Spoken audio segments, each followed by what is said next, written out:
अस्सलाम वालेकुम दोस्तों, जरा एक लम्हे के लिए सोचें। आप एक लंबे सफर के बाद सर्दियों की रात में मंगोलिया के सुनसान मैदानों में पहुंचते हैं। दर्जे हरारत -30 डिग्री है, सांस मुंह से निकले तो धुआं सा लगे। आप थकन से चूर हैं और ये सोच रहे हैं कि अब कहाँ पनाह मिलेगी। इसी दौरान एक खाना बदोश खानदान आपको अपने खेमे में बुला लेता है। आप समझते हैं कि मेहमान नवाजी का मतलब खाना, बिस्तर और आग के पास बैठना है, मगर नहीं। यहाँ एक और रिवायत है, ऐसी रिवायत जिस पर आपको यकीन ना आए, क्योंकि मंगोलिया में मेहमान को गर्म रखने के लिए बीवी या बेटी पेश करना एक रिवायत समझी जाती है। ये सुनकर आप चौंक गए ना? तो दोस्तों, यही है आज की हमारी कहानी। एक ऐसा मुल्क जहाँ का कल्चर, रिवायतें और खवातीन की जिंदगी आपको हैरतों की दुनिया में ले जाएगी। तो वीडियो को आखिर तक देखें, क्योंकि यकीन माने आखिर तक आप एक लम्हे के लिए भी बोर नहीं होंगे। और अगर आप चैनल पर नए हैं तो चैनल को सब्सक्राइब कर लें। दोस्तों, सबसे पहले बात करते हैं कि मंगोलिया है कहाँ। ये मुल्क एशिया के बिल्कुल दरमियान में वाक़या है, जिसे हार्ट ऑफ एशिया भी कहा जाता है। एक तरफ चीन और दूसरी तरफ रूस इसके हमसाए हैं। रकबे के लिहाज से ये दुनिया का 18वां सबसे बड़ा मुल्क है, मगर दिलचस्प बात यह है कि यहाँ की आबादी सिर्फ 30 लाख के करीब है। यानी एक तरफ पाकिस्तान की आबादी 24 करोड़ से ज्यादा और दूसरी तरफ मंगोलिया, जिसका रकबा पाकिस्तान से 2 गुना बड़ा मगर लोग ना होने के बराबर। इसलिए यहाँ की जमीनें वीरान और सुनसान नजर आती हैं। जब भी मंगोलिया का जिक्र आता है, एक ही नाम सबके जहन में आता है, चंगेज खान। 13वीं सदी में यही वो शख्स था जिसने खाना बदोश कबीलों को इकट्ठा करके दुनिया की सबसे बड़ी सल्तनत कायम की। इसकी फतूहात चीन, ईरान, वस्ती एशिया, मशरकी यूरोप तक फैली। आज भी मंगोलियन लोग चंगेज खान को अपना हीरो मानते हैं और इसकी तस्वीरें करेंसी, एयरपोर्ट और शराब की बोतलों तक पर मिलती हैं। ये वो दौर था जब एक खाना बदोश कौम ने दुनिया को हिला कर रख दिया। मंगोलिया के लोग आज भी खाना बदोश जिंदगी गुजारते हैं। ये लोग गिर या यूरोट नामी खेमों में रहते हैं, जो लकड़ी और ऊन से बनाए जाते हैं। एक खानदान साल में कई बार अपने खेमे उखाड़ कर दूसरी जगह शिफ्ट कर लेता है, क्योंकि इनकी जिंदगी मवेशियों पर मुनहसर है। दूध की चाय इनका रिवायती मशरूब है, जो हर मेहमान को पेश किया जाता है। अब आते हैं सबसे दिलचस्प हिस्से पर, मेहमान नवाजी की अजीब रिवायत। दोस्तों, पुरानी खाना बदोश रिवायत में मेहमान को सबसे बड़ा दर्जा दिया जाता था। अगर कोई अजनबी आपके खेमे में आ जाए तो आपका फर्ज था कि इसको खाना दें, सोने की जगह दें और इज्जत दें। मगर सर्द मौसम में ये मेहमान नवाजी और आगे बढ़ जाती थी। मेहमान को गर्म रखने के लिए औरत को साथ सलाना इज्जत समझा जाता था। इसको वाइफ हॉस्पिटैलिटी कहा जाता है और कई पुरानी किताबों और स्याहों के सफरनामों में इसका जिक्र है।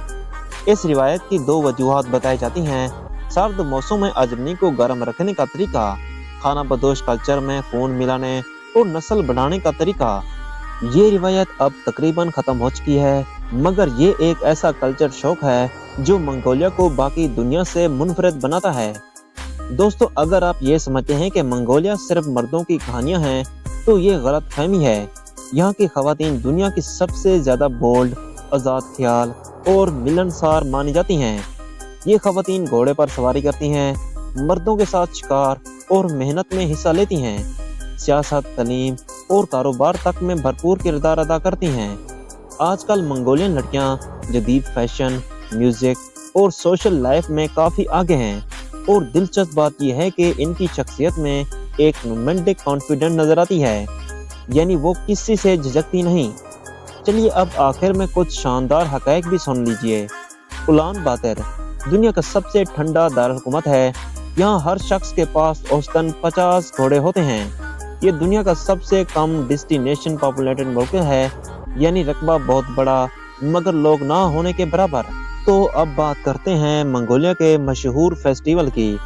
सबसे पहले बात करते हैं नादम फेस्टिवल की, जो मंगोलिया का सबसे बड़ा और अहम फेस्टिवल है।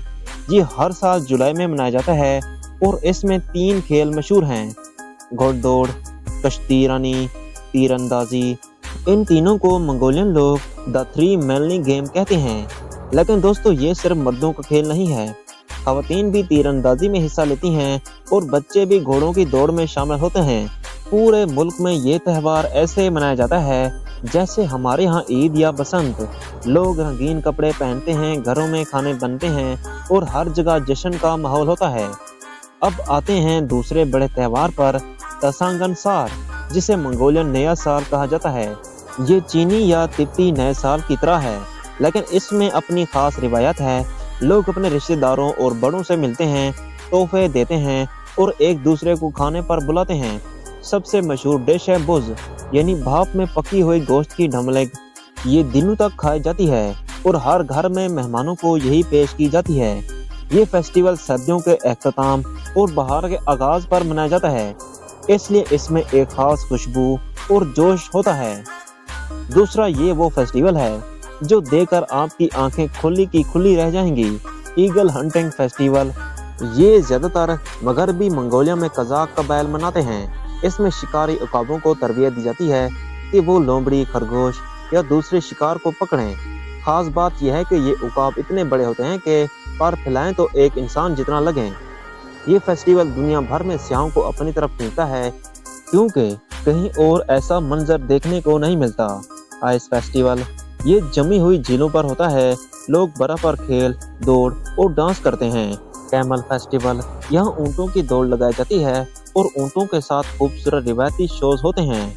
याक फेस्टिवल, इसमें याक नामी जानवरों के साथ दिलचस्प मुकाबले होते हैं, जैसे याक रेस, यानी मंगोलिया में हर जानवर का अपना फेस्टिवल है। दोस्तों, मंगोलिया में पाकिस्तानी और इंडियन वहाँ कैसे जा सकते हैं? अब आते हैं असल सवाल पर। अगर आप मंगोलिया घूमने जाना चाहते हैं तो कैसे जाएं? वीज़ा। पाकिस्तानी और इंडियन शहरियों को मंगोलिया जाने के लिए वीज़ा लेना पड़ता है। पाकिस्तानी और इंडियन शहरियों को मंगोलिया जाने के लिए वीज़ा लेना पड़ता है। आप ये वीज़ा इस्लामाबाद, पाकिस्तान या नई दिल्ली, इंडिया में मौजूद मंगोलियन एम्बेसी से ले सकते हैं। सियाहती वीज़ा अमूमन 30 दिन के लिए मिलता है। फ्लाइट परवाजें, पाकिस्तान या इंडिया से मंगोलिया की कोई डायरेक्ट फ्लाइट नहीं। ज़्यादातर लोग बीजिंग चीन या इस्तांबुल तुर्की के रास्ते उलान बातर पहुँचते हैं। सबसे आसान रास्ता यह है कि आप पहले इस्तांबुल या दुबई जाएं, वहां से मंगोलिया की कनेक्टिंग फ्लाइट लें। अखराजात। फ्लाइट का खर्च पाकिस्तान से तकरीबन 2 से 3 लाख रुपए के दरमियान हो सकता है। रिटर्न टिकट रिहायश निस्बतन सस्ती है। आपको 20 से 30 डॉलर में अच्छे गेस्ट हाउस या यूरोप खेमा मिल सकता है। खाने पीने के अखराजात भी ज्यादा नहीं, अलबत्ता हलाल फूड ढूंढने में थोड़ी मुश्किल हो सकती है। Travel tips. मौसम का ध्यान रखें, क्योंकि सर्दियों में टेम्परेचर -40 तक गिर जाता है।